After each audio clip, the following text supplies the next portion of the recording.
भगवते वासुदेवाय।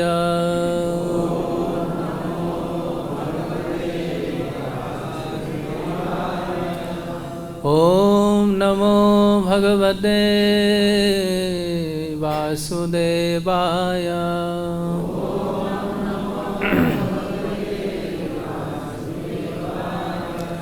ओम नमो भगवते वासुदेवाय।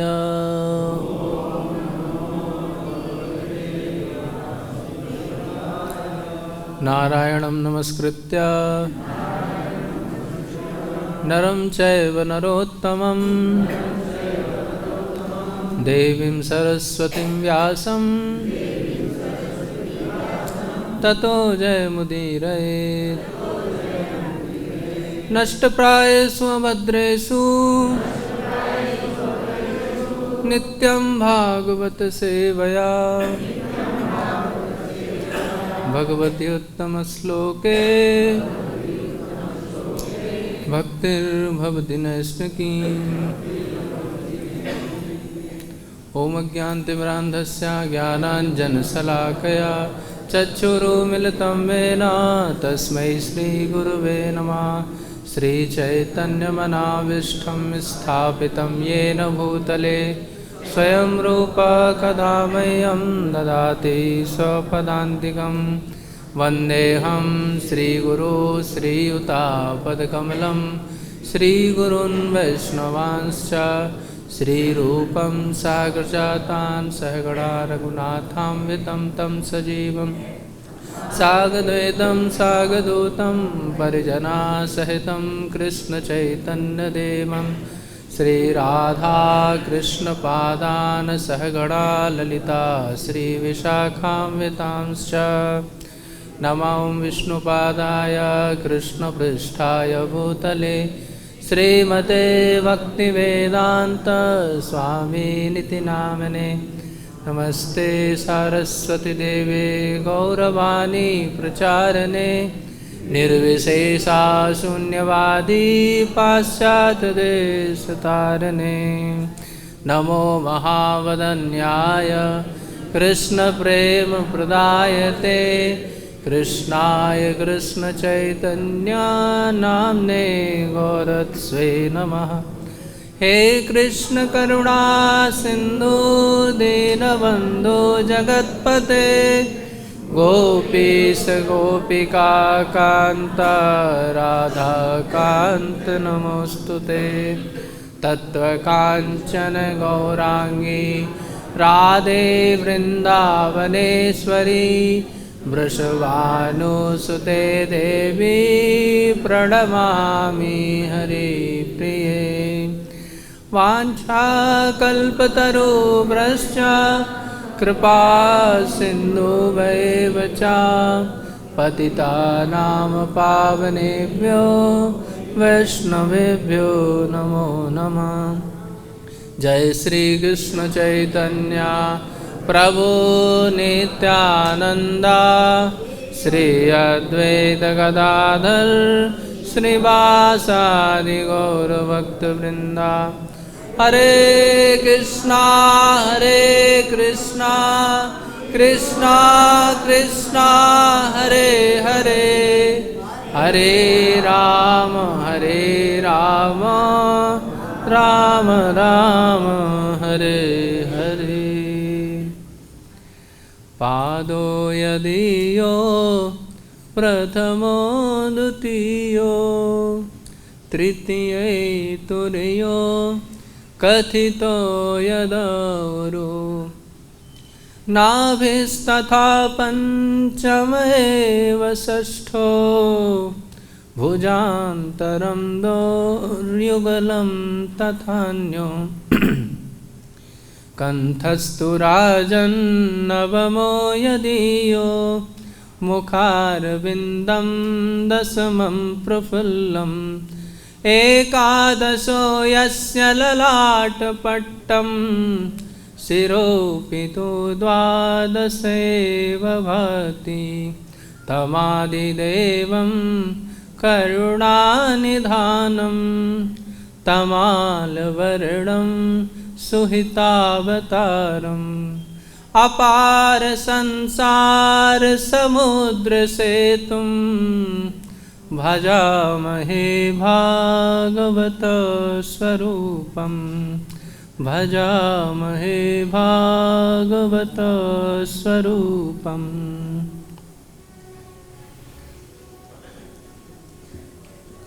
हरे कृष्णा।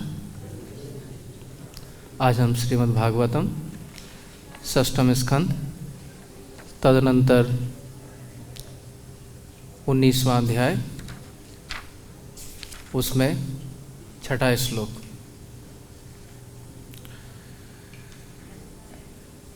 श्लोक सरल ही है। विष्णुपत्नी महामाये महापुरुषलक्षणे प्रियेथा मे महाभागे लोकमातर नमोस्तुते। शब्द अर्थ। विष्णु पत्नी, हे भगवान विष्णु की पत्नी। महामाये, हे भगवान विष्णु की शक्ति। महापुरुष लक्षणे, भगवान विष्णु के गुणों एवं ऐश्वर्यों से युक्त। प्रियेथाः, कृपा पूर्वक प्रसन्न हो। मैं, मुझ पर। महाभागे, हे लक्ष्मी की देवी। लोकमातः, हे संसार की माता। नमः, नमस्कार। अस्तु, हो। ते, तुमको। अनुवाद एवं तात्पर्य श्रील प्रभुपाद जी के द्वारा। His divine grace AC Bhaktivedanta Swami Srila Prabhupada की। भगवान विष्णु को समुचित नमस्कार करने के बाद भक्तों को चाहिए कि वे धन्य धान की देवी माता लक्ष्मी को सादर नमस्कार करें और इस प्रकार से प्रार्थना करें।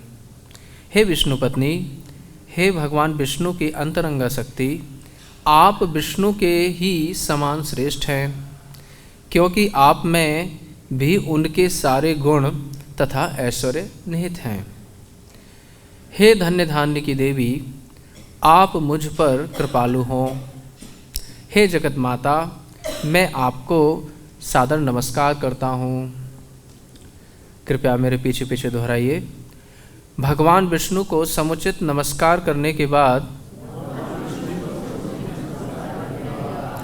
भक्तों को चाहिए कि वे धन धान्य की देवी लक्ष्मी माता को सादर नमस्कार करें और इस प्रकार से प्रार्थना करें। हे विष्णु पत्नी, हे भगवान विष्णु की अंतरंगा शक्ति,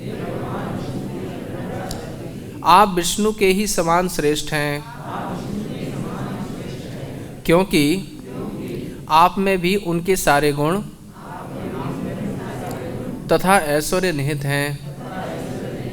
वे धन्य धान्य की देवी हैं। हे धन्य धान्य की देवी, आप मुझ पर कृपालु हों। हे जगत माता, मैं आपको सादर नमस्कार करता हूँ। तात्पर्य। भगवान नाना शक्तियों से पूर्ण हैं। परास्य शक्ति विविधैव श्रूयते।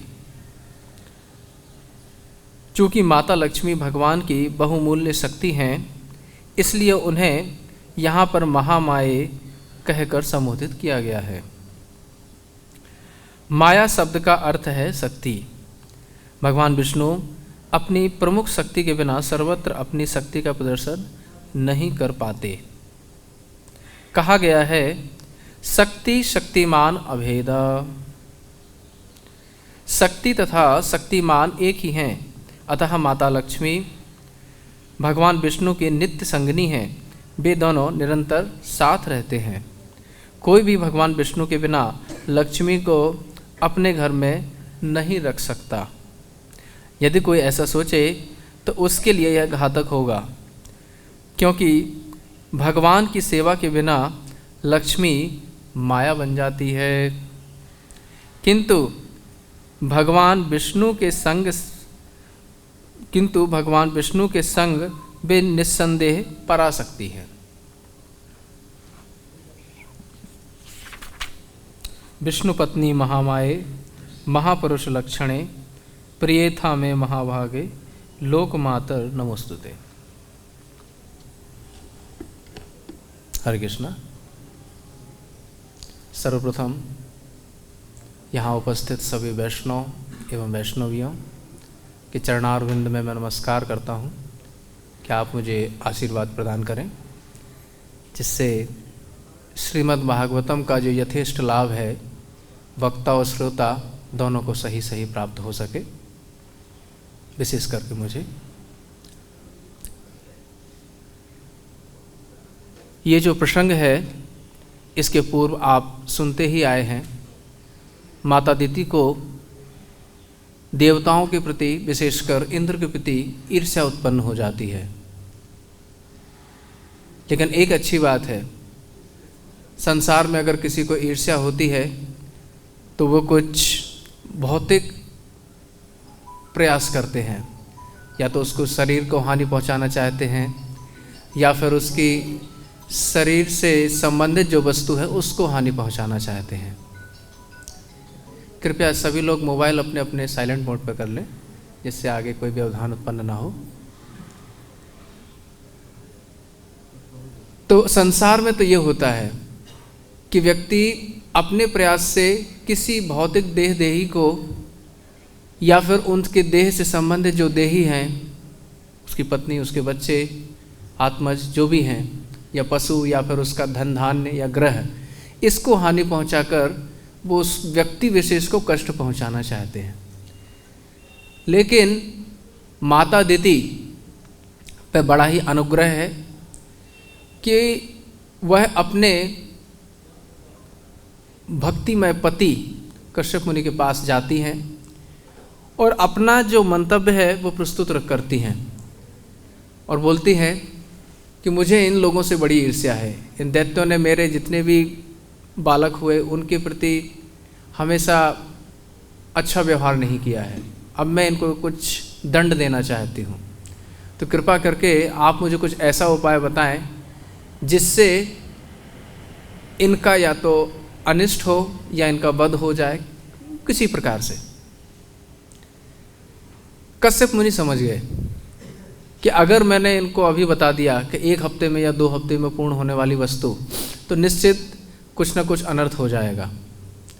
तो इस विधि को जब वो बताएंगे तो इस व्रत की जो विधि है इसमें भगवान विष्णु की ही उपासना होती है, नारायण लक्ष्मी की, लेकिन जो काल है वो 1 वर्ष का है, क्योंकि इनका जो प्रयोजन है वो निकृष्ट प्रयोजन है,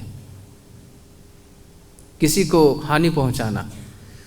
तो भक्ति में इतनी सामर्थ्य है कि अगर कोई भक्ति किसी को हानि पहुंचाने के लिए भी भक्ति करता है, तो अगर निरंतर वो सही भक्ति कर रहा है तो एक कालावधि के बाद उसमें इतनी योग्यता आ जाएगी, इतनी सामर्थ्य आ जाएगी, और भगवान उस पर कृपा भी करेंगे कि उसके अंदर जो मलिनता है, काम क्रोध लोभ मद मत्सर्य, विशेष रूप से जो मत्सर्य ईर्ष्या का भाव है, वह उसके हृदय से निकल जाएगा, निःसृत हो जाएगा। तो ये भक्ति की महानता है। तो उनके जो पति हैं वह इसको जानते हैं, इसीलिए उन्होंने ये व्रत बताया कि जो 1 वर्ष का है। माता अदिति भी एक व्रत करती हैं, पयोव्रत व्रत। उसकी अवधि केवल 1 पक्ष की रहती है, 1 पक्ष भी नहीं, एकादशी पड़वा से प्रतिपदा से प्रारंभ होता है और एकादशी तक जाता है, फिर द्वादशी को पारना, मतलब 12 दिन का व्रत हुआ वो। उसमें केवल पयोव्रत करके रहना पड़ता है। लेकिन उनकी भावना अच्छी थी कि वह भगवान को प्राप्त करना चाहती थी, है ना, कि भगवान मेरे पुत्र रूप में आए जिससे मेरे बच्चों की सहायता हो। दोनों में भावना यह है कि अपने बालकों का कल्याण करना चाहती हैं, अपने आत्मजों का कल्याण करना चाहती हैं। लेकिन एक भावना ऐसी है कि उसको हानि पहुंचा के, माता अदिति चूँकि देवताओं की माता हैं, तो उनमें ऐसी भावना नहीं है कि इनकी कोई हानि हो। इनकी भावना है कि हमारे जो पुत्र हैं वो सदा सर्वदा राज्य सिंहासन पर बैठे हैं, मतलब स्वर्ग के जो आसन है उसी पर आरूढ़ रहे।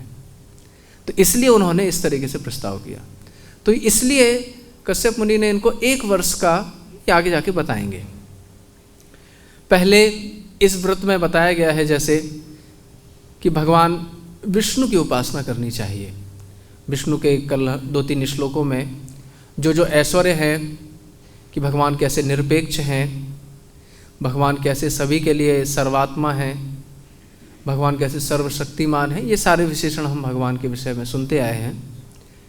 फिर तदनंतर भगवान विष्णु की उपासना के पश्चात आज बताया जा रहा है कि जब ये व्रत करें, पुंसवन व्रत, तो माता लक्ष्मी की भी उपासना करनी चाहिए और विशेष रूप से उनको संबोधित करते हुए उनकी कृपा की याचना करनी चाहिए। ये आज हम देखेंगे। इसीलिए यहाँ पे बोल रहे हैं, ये सारे लगभग संबोधन ही हैं। विष्णु पत्नी, महामाये, वैसे महामाया होता है, लेकिन जब संबोधन में व्याकरण की दृष्टि से देखते हैं तो माये हो जाते हैं। जैसे राधा का राधे हो जाता है ना, लता का लते हो जाता है। इसी प्रकार से महामाये, विष्णु पत्नी भी संबोधन है। वैसे पत्नी दीर्घ में होता है, लेकिन यहाँ पे ह्रस्व हो गया है, मतलब ये संबोधन है। महापुरुष लक्षणा, जैसे गुणा किसी स्त्री का नाम हो सकता है, या गुणवती, लेकिन जब संबोधन में जाएगा तो गुणवते हो जाएगा, इस तरीके से। तो इसी प्रकार से महापुरुष लक्षणे, महापुरुष ये भगवान विष्णु को संबोधन करता है, लेकिन महापुरुष के लक्षणों से युक्त वाली जो लक्ष्मी है अर्थात श्री, वह मतलब जैसे टीका में और अर्थ में स्पष्ट ही है कि भगवान विष्णु और जो उनकी अंतरंगा शक्ति लक्ष्मी है, दोनों में कोई भेद नहीं है। जैसे कहा भी जाता है अंतरंग शक्ति मतलब वह वही है, शक्ति और शक्तिमान में कोई भेद नहीं होता। अगर शक्तिमान की शक्ति नहीं रहे तो वह शक्तिमान किस बात का? शक्तिमान व्यक्ति इसीलिए कहलाता है क्योंकि उसके पास शक्ति है।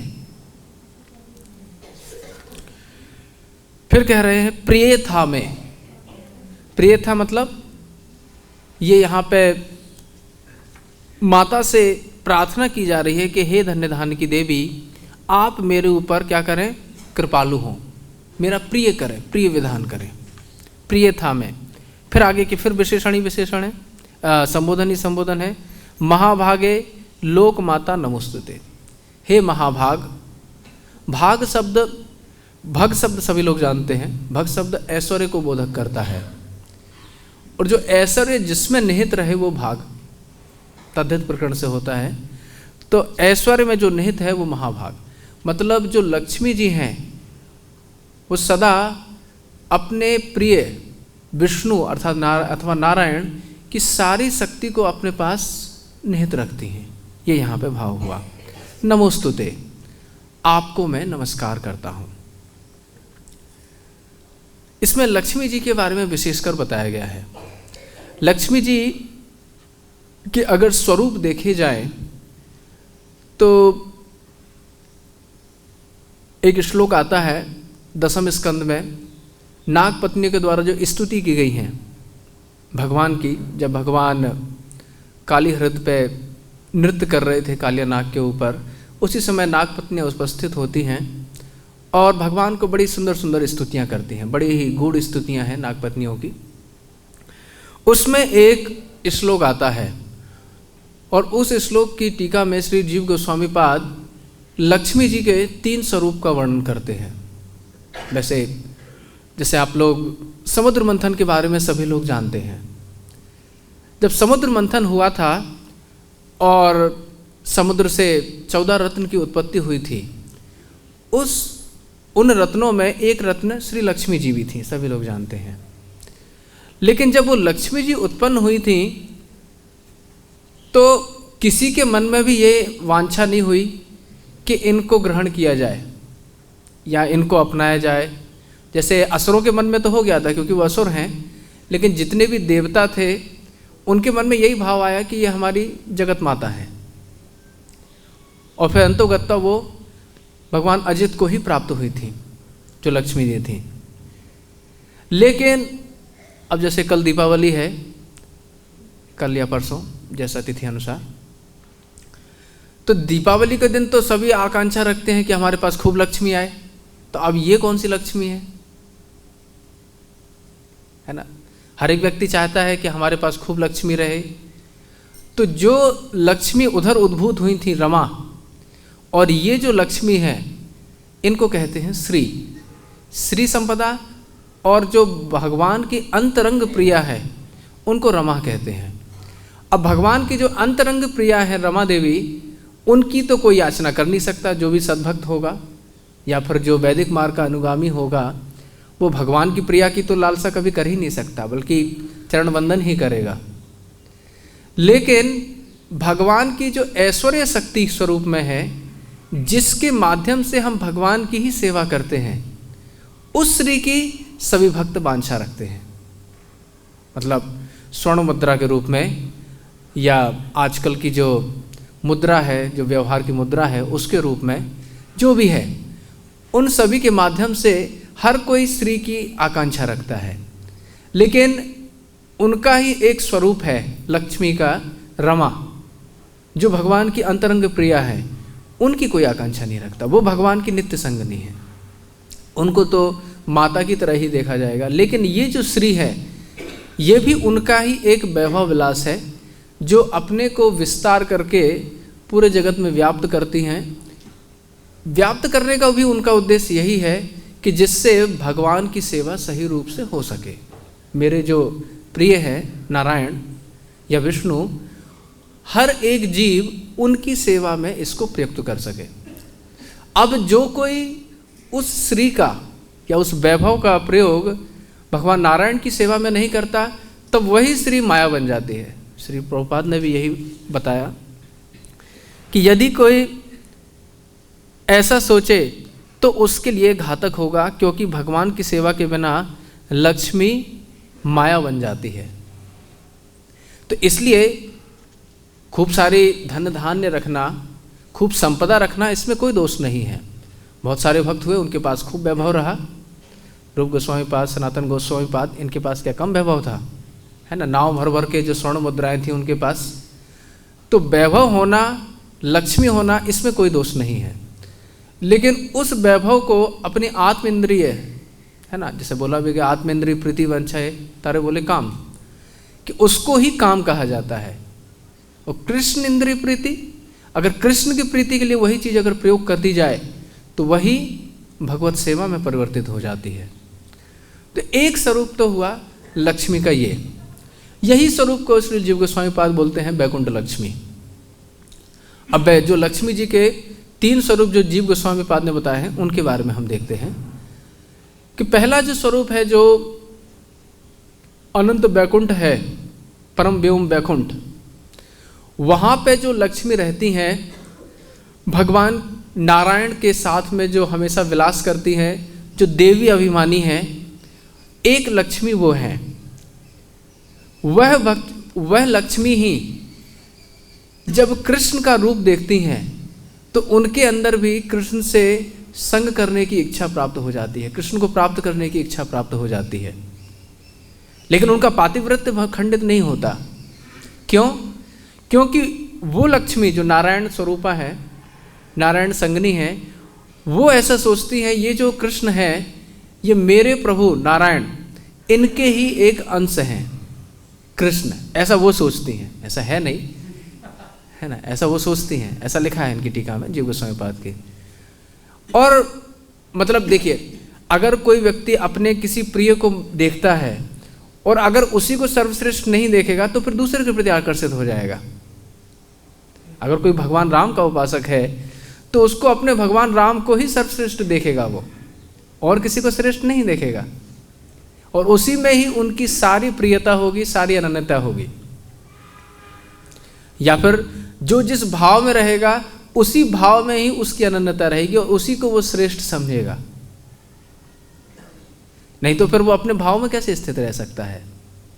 जैसे भौतिक जगत में भी देखा जाता है, जैसे जो अनेक पंथ हैं, ईसाई हुआ या फिर जो यवन इत्यादि हैं, तो ये लोग भी अगर आप उनसे बात करें तो वो यही बोलेंगे कि हम श्रेष्ठ हैं, वो ये नहीं बोलेगा कि हम निकृष्ट हैं। तो अगर वो इस भावना में नहीं रहेगा तो उसको वो आत्मसात करके ही नहीं रह सकता ना। तो ये रहना आवश्यक है जो भी जिस सिद्धांत को मानता है उसके लिए। तो ठीक इसी प्रकार से श्री लक्ष्मी जी, इनके अंदर भी ये भाव है कि मैं देवी हूँ, मैं नारायण की अंतरंगा हूँ। लेकिन जब वो कृष्ण का स्वरूप देखती हैं तो इसीलिए यहाँ पे नागपत्नियाँ प्रार्थना कर रही हैं, कस्यानुभावो अस्य न देव विद्महे तवांग्रेणु स्पर्शाधिकारः यद वांछया श्रीललनाचरत्तपः विहाय कामान शुचिरम धृतव्रता। तो यहाँ पे लक्ष्मी जी के लिए भी बताया गया है कि यद वांछया श्री ललना आचरत तपः। यद यहाँ पे कृष्ण के लिए, कृष्ण की जो चरण रेणु हैं, कृष्ण तो उनको प्राप्त है, नारायण उनको प्राप्त हैं, लेकिन नारायण की जो चरण रेणु है वह उनके वक्षस्थल पे या उनके माथे पे प्राप्त हो जाए श्री लक्ष्मी जी की, इसके लिए विहाय कामान, अपनी सारी इच्छाओं को त्याग करके, यद्यपि नारायण के साथ है, उस संग को भी त्याग करके यहाँ बेलवन में अपने ब्रज में वो निरंतर अभी भी तपस्या कर रही हैं। क्यों? कि कृष्ण का उनको संग प्राप्त हो जाए। यद्यपि नारायण और कृष्ण में कोई भेद नहीं है तो उनका पातिव्रत्य भी खंडित नहीं होता, लेकिन उनको जो माधुरी दिख रही है, कृष्ण के प्रति जो एक विशेष आकर्षण दिख रहा है द्विभुज स्वरूप में, उससे वो वंचित नहीं रह सकी और अंतोगत्वा अपने आप को तप में उन्होंने प्रवृत्त कर दिया। तो नागपत्नी वही कह रही हैं कि कस्य अनुभावो अस्य, अस्य यानी ये जो हमारा पति है कालिया, इसने पता नहीं क्या तप किया है कि ना देव विद्महे, देवता भी नहीं जानते कि इसने क्या तप किया है। तब अंग्रि रेणु स्पर्श अधिकारा, कि हे प्रभु आपके जो चरण हैं उनका स्पर्श इसके माथे पे प्राप्त हुआ है। केवल चरण ही का स्पर्श मात्र नहीं, आपकी जो चरण के जो चिन्ह हैं कि शंख चक्र गदा, बहुत सारे चिन्ह हैं भगवान के, कुश है, ध्वजा है, पताका है, यज्ञ वेदियाँ हैं, वो सारे के सारे जितने चरण चिन्हों में जो चिन्ह हैं वो सारे के सारे चिन्ह इसके श्री माथे पे अब अंकित हो गए हैं। क्या इसने तप किया? हमें तो नहीं लगता इसने कोई तप किया, ये तो आपकी ही कोई विशेष कृपा है मात्र, कि जिसके लिए श्री ललना आचरत तपः, अभी भी तप कर रही हैं, कर लिया नहीं, कर रही हैं, अभी भी कर रही हैं, सभी लोग देखते हैं। तो ये है एक स्वरूप लक्ष्मी जी का, कि जो बैकुंठ निवासी हैं, लेकिन उनके अंदर भी स्पृहा होती है कि श्री नारायण को, नारायण तो है मेरे साथ, लेकिन मैं जो कृष्ण जो स्वरूप उन्होंने देखा तो उसको फिर त्याग नहीं कर पाए। दूसरा जो लक्ष्मी जी का स्वरूप है, जैसे हम सभी जानते हैं कि जो कृष्ण परम पुरुषोत्तम भगवान हैं और नारायण संकर्षण और जितने भी स्वरूप हैं वह उनके अंश या कला अवतार हैं। ठीक इसी प्रकार से श्रीमती राधा रानी के भी अनेक अवतार होते हुए उनके विस्तार होते हैं अंश और कला के रूप से। जो लक्ष्मी और रमा या फिर जितने भी स्वरूप हुए हैं, संकर्षण, अनिरुद्ध, प्रद्युम्न, और इनकी जो अंतरंगा शक्ति होती है वह भी श्री लक्ष्मी के स्वरूप में श्री राधा रानी से विभाजित होती हैं, उनसे ही प्रकाशित होती हैं। तो इसी प्रकार से जितनी भी भगवान की सखियां हैं, या अष्ट सखियां हुई, श्रीमती राधा रानी हैं, या फिर और भी अनंत कोटि गोपियां हैं, उन सभी अनंत कोटि गोपियों में भी एक एक अंश स्वरूप से लक्ष्मी अपना विस्तार करके वहीं उनके साथ रहती हैं और उस स्वरूप से वह उनकी सेवा करती हैं। जैसे भगवान जब अवतार लेते हैं तो उनके साथ में जितने भी अवतार हैं, नारायण हो गए, संकर्षण हो गए, प्रद्युम्न हो गए, वराह हो गए, नरसिंह देव हो गए, जितने भी अवतार हैं सब भगवान के साथ अवतरित होते हैं। ठीक इसी प्रकार से जब भगवान की गोपियाँ अवतरित होती है यहाँ पे लीला करने के लिए, तो उनके साथ में भी लक्ष्मी के जितने, जैसे नारायण आए कृष्ण के साथ, तो जितने भी लक्ष्मी स्वरूप हुए वह अनंत कोटि जो सखियाँ हैं भगवान की, गोपियाँ हैं, उनके साथ में तदात्म करके फिर यहाँ पे लीला विलास करती हैं। क्योंकि उनको भी, उनके अंदर भी एक आकांक्षा है, कोई आवश्यकता नहीं है कि उनको तादात्म करने की कोई आवश्यकता हो, लेकिन केवल उनके अंदर भी कृष्ण माधुर्य को भोगने की इच्छा है कि देखें क्या आनंद है। उनके इतना आकर्षण वो हो जाती, इतनी बलवती हो जाती हैं वो।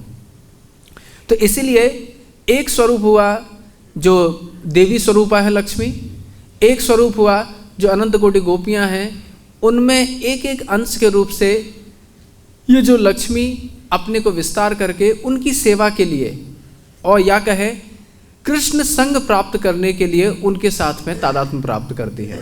ठीक इसी प्रकार से अगर आप अष्टम अध्याय देखें दसम स्कंद का, आखिरी में एक प्रश्न किया था परीक्षित महाराज ने।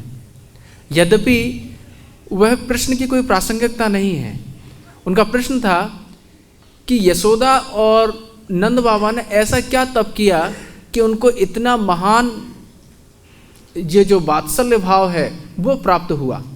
ये एकदम बेतुका प्रश्न है, क्योंकि नंद और यशोदा कोई तपस्या करके भगवान को प्राप्त करने वाले व्यक्ति नहीं है, वो तो नित्य भगवान के माता पिता है। अब जो कोई नित्य है तो उसको तप करने की आवश्यकता, कोई आवश्यकता नहीं। लेकिन अब परीक्षित महाराज ने प्रश्न किया है तो उन्होंने उत्तर भी उसी ढंग से दिया। अब वो क्या, परीक्षित महाराज तो सब जानते ही हैं भाई, शुद्ध भक्त हैं वो, लेकिन पुनः उनके द्वारा ऐसा प्रश्न किया गया तो सुखदेव गोस्वामी ने भी उसी प्रकार का उत्तर दिया उनको। उन्होंने कहा कि देखो, द्रोणीधरा नाम के दो व्यक्ति थे, उन्होंने पूर्व जन्म में प्रश्नी शतरूपा और कौन थे, सुतपा, प्रश्नी सुतपा के रूप में उन्होंने तपस्या की, फिर द्रोणीधरा के रूप में उन्होंने तपस्या की, और तीसरे के रूप में नंद यशोदा के माध्यम से ये अवतरित होके अब कृष्ण का फिर पुनः एक बार लालन कर रहे हैं। इस तरीके से उन्होंने उत्तर दिया। यद्यपि आचार्यपाद श्री जीव गोस्वामी और चक्रवर्ती पाद दोनों ही बताते हैं इसका रहस्य। रहस्य ये है कि जब नंद यशोदा यहाँ पर लीला करने के लिए अवतरित हुए माता पिता के रूप में, तो उन्हीं में जैसे कि अनंत कोटि गोपियों में अनंत कोटि लक्ष्मियाँ तादात्म्य प्राप्त की जिससे वो कृष्ण संग प्राप्त करें, इसी प्रकार से अदिति कश्यप ये भी कई बार तपस्या करते हैं कि कृष्ण की माधुर्य का हम आस्वादन कर सकें, जो बाल लीला है, क्योंकि ये भगवान से वात्सल्य भाव में जुड़े हुए हैं। अब वात्सल्य भाव में जुड़े होने के कारण वो भी तपस्या करते हैं कभी कभी, अदिति कश्यप। फिर द्रोणीधरा इन्होंने भी तपस्या की, प्रश्नी सुतपा इन्होंने भी तपस्या की कि हमें कभी किसी जन्म में भगवान की जो वात्सल्यमयी भक्ति है और हम भगवान कृष्ण को वात्सल्य भाव से उनका लालन पालन कर सकें, ये उनकी अंतरंग इच्छा है, और उसके कारण उन्होंने कई बार तपस्या की। तो फिर वो नंद यशोदा में तादात्म्य प्राप्त करके उस वात्सल्य भाव को भोगते हैं, उसका आनंद लेते हैं।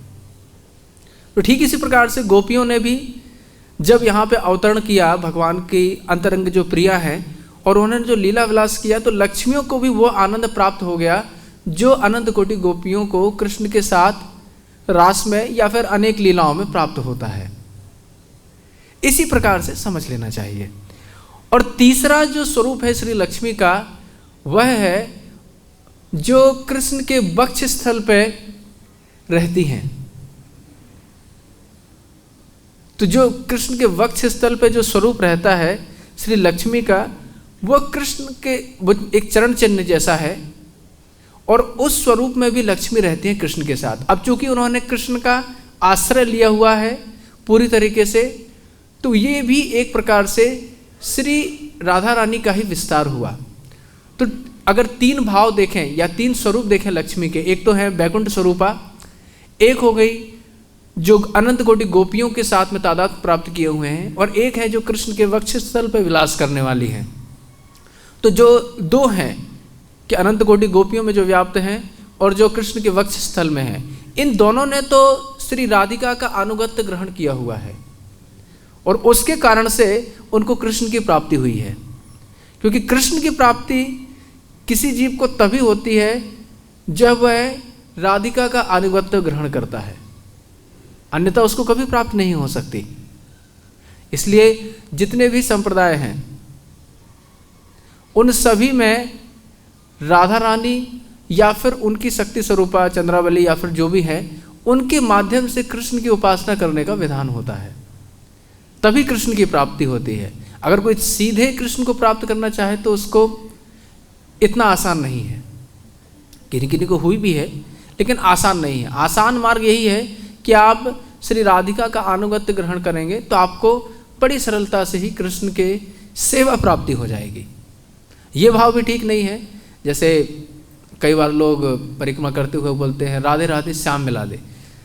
ये अन्य किसी के लिए ठीक हो सकता है, किसी अन्य संप्रदाय के लिए, लेकिन हम जो गौड़ी वैष्णव हैं विशेष रूप से, हम कृष्ण से मिलना नहीं चाहते। हमारी इच्छा क्या है कि हम सेवा करना चाहते हैं, है ना। यानी हमारा जो भाव है वह यह है कि हम राधा रानी का अनुगत्य ग्रहण करके, राधा रानी का भी नहीं, राधा रानी का अनुगत्य ग्रहण करना तो बहुत बड़ी बात है।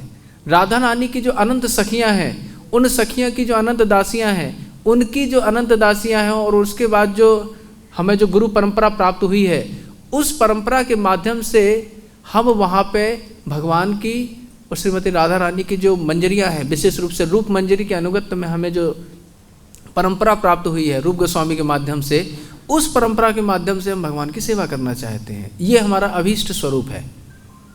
हम कृष्ण को सही सीधे नहीं चाहते। तो ठीक इसी प्रकार से तो ये 3 स्वरूप हुए लक्ष्मी जी के।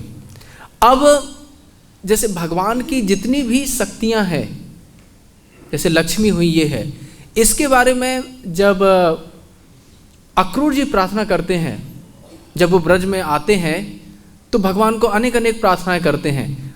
उसमें एक प्रार्थना में वो जितनी भी भगवान की शक्तियां हैं, जितनी भी हो सकती हैं, सब भगवान की शक्तियां अनंत कोटि हैं, लेकिन उन शक्तियों में जो कुछ प्रमुख शक्तियां हैं, उन 12 शक्तियों को उन्होंने उल्लेखित किया है।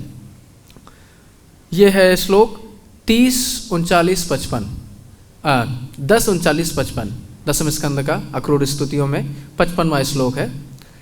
श्रिया पुष्ट्या गिरा कांत्या तुष्टे लयो योजिता विद्या विद्या शक्तया माया चा निषेवितम।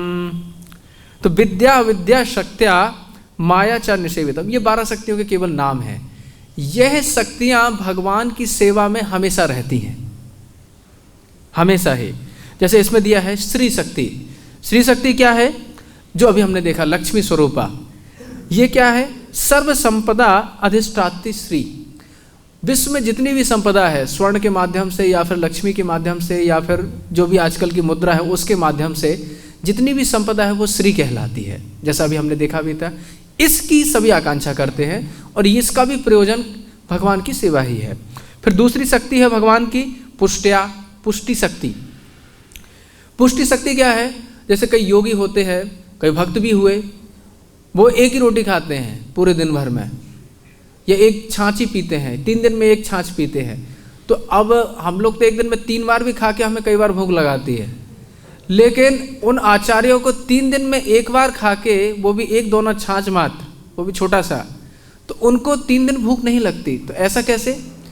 तो चूंकि वो लोग भगवान की जो पुष्टि शक्ति है उससे पोषित होते हैं। गिरधरलाल जी अपनी टीका में लिखते हैं कि स्वल्पहार अपि पुष्टा भवन्ति, कि स्वल्प आहार लिया, केवल एक फल खा लिया दिन भर में, फिर भी उनको काफ़ी पुष्टि रहती है और शरीर में शक्ति रहती है। और कई बार अत्यधिक आहार करने के बाद भी खूब सारा भोजन कर रहा है कोई व्यक्ति, लेकिन एकदम कृशकाय रहता है, लटा दुबला रहता है। इसका मतलब ये है कि भगवान की जो पुष्टि शक्ति है उसका उसको अनुग्रह प्राप्त नहीं है। तो जब भगवान का अनुग्रह पुष्टि शक्ति के माध्यम से किसी जीव को प्राप्त होता है तो थोड़ा खा के भी वो अति बलवान रहता है, पुष्टवान रहता है। घी शक्ति, घी शक्ति सभी लोग जानते हैं, सरस्वती देवी, जो गायन में काम होती है, गायन में इसका प्रयोग होता है। तो कहने का तात्पर्य यह है कि भगवान की जो शक्तियां हैं, हम जो भी कुछ कर रहे हैं, आहार ले रहे हैं, भगवान को कुछ अर्पण कर रहे हैं या भगवान से कुछ ले रहे हैं, ये सब कुछ भगवान की ही शक्ति है। इस श्लोक के माध्यम से ये प्रकट होता है। कांति, कांति क्या है? काचित प्रभा। जो भी कुछ हमें प्रभा दिख रही है, प्रकाश दिख रहा है, सूर्य का प्रकाश, चंद्रमा का प्रकाश, किसी बल्ब का प्रकाश, ये सब का सब प्रकाश भगवान की ही शक्ति स्वरूपा है। काचित प्रभा, ये कब देखने को मिलता है? राज्याभिषेक आदिना प्रकटा भवती। जब राज्याभिषेक इत्यादि होते हैं तो उसमें जो एक वैभव प्रकट होता है, एक प्रकाश पुंज और दीपक जलाए जाते हैं। जैसे अभी भी कार्तिक मास हो रहा है तो इसमें जो दीपक प्रज्वलित हो रहे हैं, इसमें जो शोभा प्रकट हो रही है वह कांति है। ये भगवान की ही शक्ति है। कीर्ति, कीर्ति यश कहलाता है, ये भगवान की शक्ति है। इला, भू शक्ति।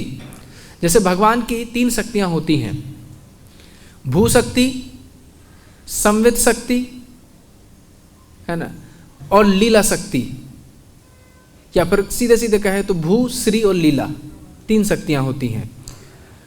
भू शक्ति में माधुर्य अधिक होता है, या फिर भगवान से जो प्रेम करने की अभिलाषा है वो अधिक होती है। तीनों में सब कुछ होगा। जो भू शक्ति है भगवान की, या इला शक्ति है, ये भगवान की वो शक्ति है जो भगवान को, यानी कृष्ण को, नारायण को, जो भी स्वरूप हैं भगवान के, उन स्वरूपों को वह विशेष आनंद प्रदान करती है। जैसे राधा रानी है, वो कौन सी है? ह्लादनी शक्ति है। ये भी इसी स्वरूप, भू शक्ति का ही स्वरूप है। और यह इस शक्ति का मुख्य प्रयोजन होता है कि अपने प्रियतम को या फिर जिनको प्रेष्ठ हैं उनको विशेष सुख प्रदान करना, यही इस शक्ति का प्रयोजन है। तो भू शक्ति। ऊर्जा शक्ति, ऊर्जा शक्ति होती है जो सर्व सामर्थ्य, या फिर जो लीला शक्ति होती है वो भी ऊर्जा शक्ति के माध्यम से प्रदर्शित होती है। अब ब्रज में लीला शक्ति क्या है, या भगवान की जो लीला शक्ति है वह क्या है? लीला शक्ति है जैसे तुलसी देवी हो गई।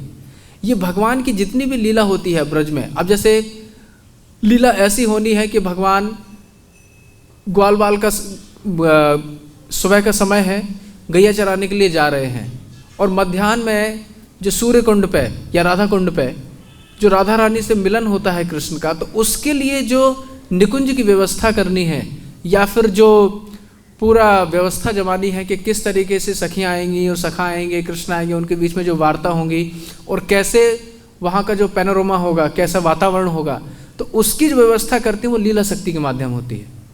लीला शक्ति हो गई जैसे श्री, या फिर कहना चाहिए वृंदा देवी या पौर्णमासी जी। ये 2 शक्तियाँ हैं, ये भगवान की लीला शक्ति हैं। मतलब भगवान जब लीला करते हैं तो वो खुद भूल जाते हैं कि मैं भगवान हूँ।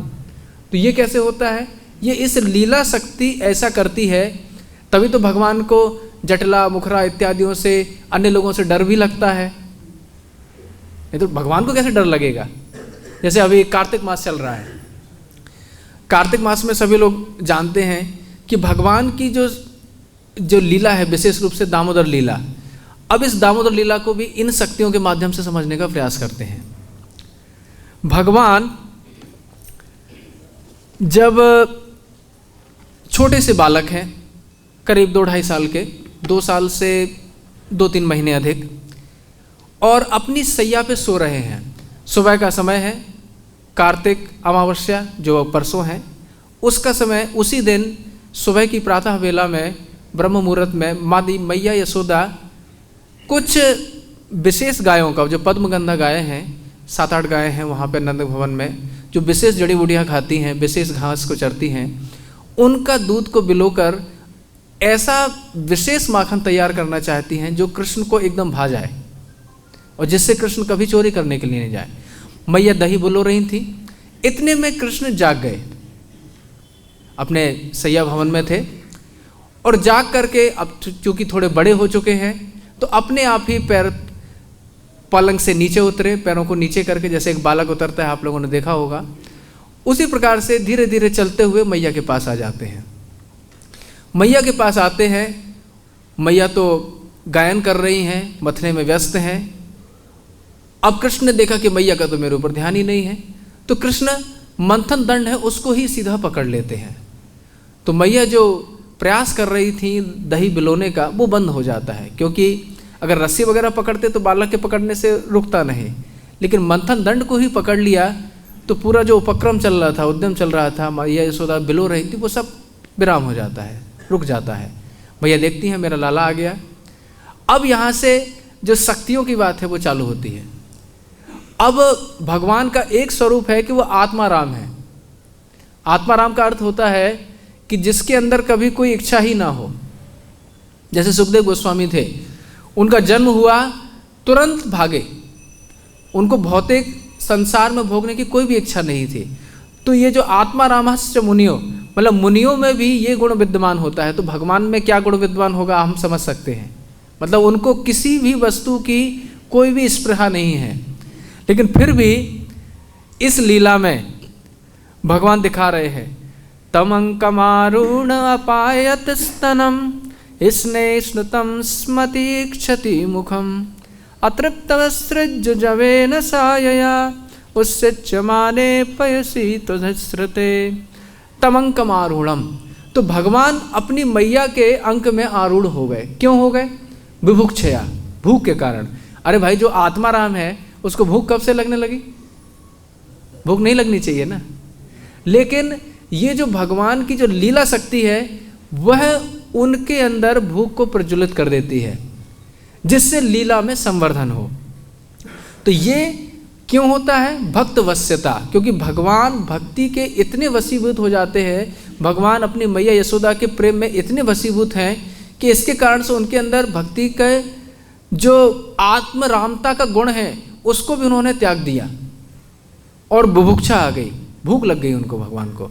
इसीलिए तो स्तनपान करना चाह रहे हैं मैया का। तो यही बोल रहे हैं कि तम अंकम आरूढ़ अपायत स्तनम, तो भगवान ने दूध पिया मैया का, पीना चाह रहे हैं, तो उनके अंक पे आरूढ़ हो गए। फिर क्या हुआ? अब मैया ने अंक में तो उनको धारण कर लिया, अब दूध भी पी रहे हैं। अब भगवान में दूसरा गुण होता है पूर्ण कामता का। आत्माराम, पूर्ण काम, ये दोनों लगभग एक ही जैसे होते हैं। आत्माराम मतलब कोई भौतिक इच्छा है ही नहीं। पूर्ण काम का अर्थ होता है जितना है उसमें ही संतुष्ट हैं। अब भाई, जब आपको प्राप्त हो गया है दूध, तो अब क्यों आप मचल रहे हैं? अब आपको क्यों और दूध पीना है मैया का? मतलब मैया दूध पिलाती जा रही है और कृष्ण को तृप्ति नहीं हो रही है। तो जो अतृप्तता का गुण आया, ये भी लीला शक्ति के माध्यम से आया। वो भी किस कारण आया? भक्त वश्यता, कि कृष्ण भक्त वात्सल्यता में इतने अधीन हो गए हैं माता के कि उनकी जो बुभुक्षा है, भूख, वो समाप्त नहीं हो रही है, और इसलिए उनका जो पूर्ण कामता का जो गुण है वह भी क्षीण हो गया, और उनको क्या हुआ? और भूख लग रही है, अतृप्त रह गए। तो ये दूसरा गुण उनके अंदर, मतलब ये सारे जो भगवान के गुण हैं उनमें भी विपर्यता, उनमें भी उल्टापन आ जाता है। किसके कारण? लीला शक्ति के माध्यम से। क्योंकि भक्त ने, मैया यशोदा ने इतनी भक्ति है कि वो अपने लाला को खूब दूध पिलाना चाहती हैं, खूब माखन खिलाना चाहती हैं, सब कुछ करना चाहती हैं। अब क्या हुआ? अब तीसरा गुण है भगवान का शुद्ध सत्व का, है ना। सतो गुण से भी जो ऊपर होता है शुद्ध सत्व, क्योंकि भौतिक जगत में जो भी गुण होते हैं वो तीनों का एक मिक्सचर होता है, वो शुद्ध कुछ नहीं होता है। भले ही कोई कितना ही सतोगुणी हो, थोड़ा बहुत रजोगुण तमोगुण की मात्रा होती ही है। लेकिन भगवान क्या है? शुद्ध सत्व स्वरूप है। लेकिन उनमें भी बोल रहे हैं, संजात कोपा स्फुरतारुणाधरम। संजात कोपा, कोप आ गया भगवान को। अरे मैं यहाँ पे सब कुछ अपना बैकुंठ, अपना गोलोक छोड़ के मैया के पास आया हूँ और ये मुझे दूध ही नहीं पिला रही हैं, क्या मतलब हुआ? तो यहाँ पे उनको संजात कोपा, क्रोध आ गया भगवान को, अपने अधर ओंठ फड़फड़ा रहे हैं। स्फुरत अरुण अधरम, लाल लाल ओंठ है, एकदम फड़फड़ा रहे हैं क्रोध के मारे। अपने जो दांत है छोटे छोटे आ गए हैं, उनको भी काट रहे हैं। संदस्य दधि मंथनम भाजनम भित्वा, अभी मटकी को फोड़ दिया और वहाँ से मृषा अश्रु दर्शना, झूठ मूठ का रो भी रहे हैं। तो अब सोचिए, भगवान में रोना, फिर भगवान में क्रोध आना। भाई जो योगी होते हैं, मुनिंद्र होते हैं, उनमें भी क्रोध नहीं होता, तो भगवान में क्रोध कैसे आने लगा? लेकिन भक्त वश्यता वही है कि भगवान को मैया ने इतना वशीभूत कर लिया है कि उनका जो सत्य स्वरूप स्वरूपत्वे अपि, भगवान में शुद्ध स्वरूप है, उस स्वरूप का होने पर भी कोपेन, कोप के कारण भगवान क्या कर रहे हैं, अपनी लीला संपादन कर रहे हैं। ये भी किस लिए हुआ, भक्त वश्यता के कारण। तो ये जो लीला शक्ति है भगवान की, ये इस प्रकार से कार्य कराती रहती है भगवान से, मतलब जो नहीं है भगवान में वो भी उनमें आरोपित कर देती है। तो अब यहाँ पे भगवान शुद्ध सत्य में है, लेकिन उनके अंदर क्या हो गया, क्रोध उत्पन्न हो गया। ये लीला शक्ति का कार्य है।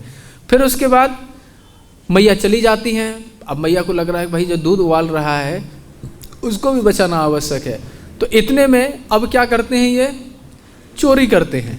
तो अब सोचिए, जो पूरे समग्र सृष्टि का नियामक हो, सारी श्री संपदा और जितनी संपदा अभी हम देख ही रहे थे, जितनी भी लक्ष्मी है सब उनकी अंशभूता हैं और सभी उनकी सेवा के लिए प्रस्तुत रहती हैं, उनको चोरी करने की क्या आवश्यकता पड़ गई। तो यही है कि स्वराज्य लक्ष्मित्वे अपि, चक्रवर्ती पाद लिखते हैं, स्वराज्य लक्ष्मित्वे अपि चौरेण, चौरेण लीला करोति, कि स्वराज्य लक्ष्मित्वे अपि, कि पूरी लक्ष्मी है वो उनकी ही संपदा है, लेकिन फिर भी चोरी कर रहे हैं। क्यों कर रहे हैं, लीला संवर्धन के लिए, कि जिससे जो माता है उनको आनंद प्राप्त हो, और जो भक्त है, अन्य गोपियाँ है, अगर बालक चोरी नहीं करेगा तो उसमें फिर लीला में इतना आनंद नहीं आएगा। तो इसलिए लीला शक्ति ऐसा प्रेरित कर रही है कृष्ण को। तो वास्तव में जो लीला शक्ति है वो राधा रानी की एक अंशभूता है, क्योंकि अभी हमने देखा कि जो वृंदा देवी या पौर्णमासी हैं तो वो इस तरीके से लीला नियोजित करती हैं जिससे भक्तों को खूब आनंद मिले। फिर इसके बाद अब चोरी इन्होंने कर ली। उलूखल के ऊपर स्वस्तिक आसन में बैठे हुए हैं, आराम से मक्खन खा रहे हैं, कुछ कबूतरों को खिला रहे हैं, कौओं को खिला रहे हैं, बंदरों को खिला रहे हैं, कुछ भीटों पे भी चित्रकारी कर रहे हैं। और मैया ने देख लिया। अब मैया ने यष्टि उठाई। तो अब यहाँ पे फिर एक गुण है। अब भगवान कालों के भी महाकाल है ना, यद भयति बातोयम, है ना, कैसा है श्लोक, है ना, यद भयति स्वयं भयम। तो मतलब उनके भय से इंद्र भी डरते हैं, वायु जितने भी देवता हैं सभी डर रहे हैं, यमराज भी स्वयं डर रहे हैं, है ना। तो वो भय देने वाले प्रभु अभी स्वयं भयभीत हो रहे हैं। तो ऐसे कैसे हो सकता है। तो ये लीला शक्ति का माधुर्य है। लीला शक्ति ने भगवान को अपनी लीला संपादन करने के लिए और मैया को कुछ आनंद देने के लिए, जो वात्सल्य भाव का आनंद है, ऐसा किया। तो महाकाल यम आदि भयत्वे अपि, मतलब महाकाल, कालों के काल जो भगवान हैं शिव जी, उनको भी भय देते हैं भगवान कभी कभी। यमराज हैं वो भी भगवान से भयभीत रहते हैं। लेकिन यहाँ पर अभी भय पलानाभ्याम, भय से पलायन कर रहे हैं, भय से पलायन कर रहे हैं। मैया यष्टि लिए हुए हैं, भैया पीछे पीछे और भैया कृष्ण आगे आगे दामोदर। तो ऐसा स्वरूप, तो ये किस लिए हुआ, ये लीला शक्ति के माध्यम से ये लीला घटित हो रही है। फिर आगे बताया जा रहा है कि अब जो भगवान, जो योगेंद्र मुनिंद्र हैं, करोड़ों करोड़ों वर्ष तक समाधि लगाए होते हैं, फिर भी उनके मनोवेग में आते नहीं है। मन का जो वेग होता है वो सबसे ज़्यादा होता है, लेकिन भगवान का जो वेग है वो मनो अपि अधिक, मन का जो वेग है उससे भी। चक्रवर्ती पाद लिखते हैं मनो अग्रनायत्वे अपि मात्रा बलात् गृहणेन, कि जो मन से भी पकड़े नहीं जाते योगेंद्र मुनिंद्र, जिन्होंने मन को अपने नियंत्रण में कर लिया है, लेकिन उन योगेंद्र मुनिंद्रों का भी जो मन है वह आपको प्राप्त नहीं कर पाता है। लेकिन मैया ने आपको प्राप्त कर लिया, पकड़ लिया, बलात् पकड़ लिया। तो बलात् ग्रहणे, जबरदस्ती पकड़ लिया। तो इसलिए यहाँ पे जो ये जो लीला संपादन हो रहा है, ये सब लीला शक्ति कराती है। अब आगे जाके फिर मन से भी भगवान तेज हैं, लेकिन उनके जो भक्त हैं उन्होंने उसको भी पकड़ लिया। फिर उसके बाद बता रहे हैं कि भगवान में एक गुण है सर्वव्यापकता का। अब ठीक है, चलो भाई पकड़ लिया, सब कुछ हो गया, भगवान को बांधना चाह रही हैं। अब लेकिन भगवान तो विभु है, सर्वव्यापक है। अब जो भाई अनंत कोटि ब्रह्मांड जिसके शरीर से निकल रहे हैं, अब वो व्यक्ति बंद कैसे सकता है ना। मान लिया कि भाई से भी पलायन हो रहा है, बंद नहीं सकते, लेकिन वो भी हुआ। तो बोल रहे हैं सर्वव्यापकत्वे अपि बंधनेन भक्तवश्यता दर्शिता, कि सर्वव्यापकत्वे अपि, भगवान सर्वव्यापक हैं, लेकिन फिर भी मैया यशोदा का जो भक्त वात्सल्य भाव इतना प्रगाढ़ है कि उनको बंधन में डाल दिया और वह दामोदर हो गए, दामोदर। तो ये भगवान का विशेष भाव है। यहाँ पे जो लीला संपादित हुई है ये सारी लीला शक्ति से हुई है। अब जैसे जब मैया भगवान को बांधने का प्रयास कर रही थी तो भगवान के साथ एक जो शक्ति रहती है वो उसको बोलते हैं सत्य संकल्पता शक्ति। सत्य संकल्पता शक्ति मतलब भगवान जब भी कुछ सोच लें तो वह शक्ति तुरंत प्रादुर्भूत हो जाती है। इसीलिए भगवान उस दिन बंधना नहीं चाह रहे थे, क्योंकि जैसे हम लोगों ने कार्तिक में नियम ले रखा होता है कि हम भाई एक टाइम ही भोजन करेंगे, इतनी माला जप करेंगे, रोज दीप दान करेंगे, परिक्रमा करेंगे, अमुक अमुक श्री विग्रहों के दर्शन करेंगे, 7 विग्रहों के दर्शन करेंगे, 1 विग्रहों के दर्शन करेंगे, जो हम नियम ले रखते हैं। तो टीकाकार लिखते हैं चक्रवर्ती पाद, इसी प्रकार से भगवान ने भी एक नियम ले रखा था कार्तिक में कि भाई रोज मुझे चोरी करनी है, रोज मुझे माखन लूटना है, रोज अपने घर पे ये काम करने हैं, तो मेरे भी कुछ नियम हैं। तो अगर मैया ने मुझे आज बांध दिया तो मैं अपने ग्वाल वालों के साथ खेलूंगा कैसे, और जो मुझे चोरी करनी है उसको मैं नियम कैसे पूरा कर पाऊंगा। तो इसलिए भगवान की एक विशेष इच्छा थी कि ये रस्सी मुझे किसी भी कारण से बांध ना पाए। तो भगवान की जो सत्य संकल्पता शक्ति या विभू शक्ति है वो वहाँ पे प्रकट हो जाती है, और वो अनंत रस्सियाँ जोड़ने पर भी, क्योंकि इसलिए हर बार बोला गया है कि 2 अंगुली नूनम तदपि 2 अंगुली नूनम तदपि 2 अंगुली नूनम, कि 2 अंगुल हर बार नून हो जा रहा है। इसका मुख्य प्रयोजन ये है कि जो विभू शक्ति है या फिर सत्य संकल्प शक्ति है भगवान की, वह वहाँ पे बढ़ने नहीं दे रही। फिर भक्त का प्रयास जब लीला शक्ति देखती है, तो कहने का तात्पर्य है जो भगवान की लीला शक्ति या कृपा शक्ति, क्योंकि जो 18वां श्लोक है ये हम भक्तों के लिए बहुत महत्वपूर्ण है कि भगवान कब भक्तों के वशीभूत हो जाते हैं। तो बोल रहे हैं दृष्ट्वा परिश्रम कृष्णः कृपया आसीत सौबंधने। दृष्टा परिश्रमम, जब परिश्रम को देखा, जब भगवान की कृपा शक्ति ने, तो कृपया आसीत सौबंधे, कृपया के द्वारा, यानी भगवान की जो कृपा शक्ति है वह भक्तों के ऊपर कृपा करती है। यानी अब कृपा शक्ति क्या है, जो आचार्य हैं वो कृपा शक्ति के द्योतक है या फिर जो वाहक हैं। इसलिए प्रभुपाद जी के आगे जैसे लगाते हैं कृष्ण कृपा मूर्ति। कृपा मूर्ति का अर्थ है कि कृपा की छोटी वस्तु नहीं है ये, इनमें छोटी मोटी कृपा नहीं है, कृपा के सिंधु है, कृष्ण कृपा सिंधु। मतलब किसी में कृपा, हम लोगों में भी कृपा है लेकिन थोड़ी मोटी है, लेकिन जो आचार्य होते हैं उनमें कृपा की मात्रा सिंधु मात्रा में होती है।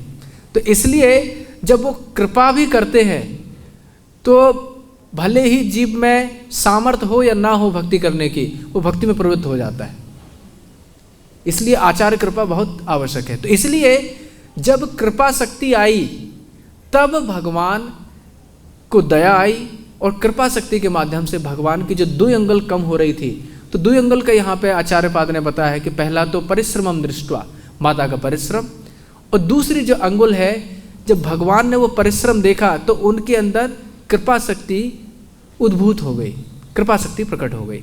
इसके कारण से भगवान फिर बंध जाते हैं या फिर भगवान किसी भक्त को प्राप्त हो जाते हैं। हरे कृष्णा। मैं वाणी को यहीं विराम करूँगा। अगर किसी कोई प्रश्न है तो आप पूछ सकते हैं। मैं क्षमा चाहता हूँ, समय थोड़ा सा अधिक हो गया है।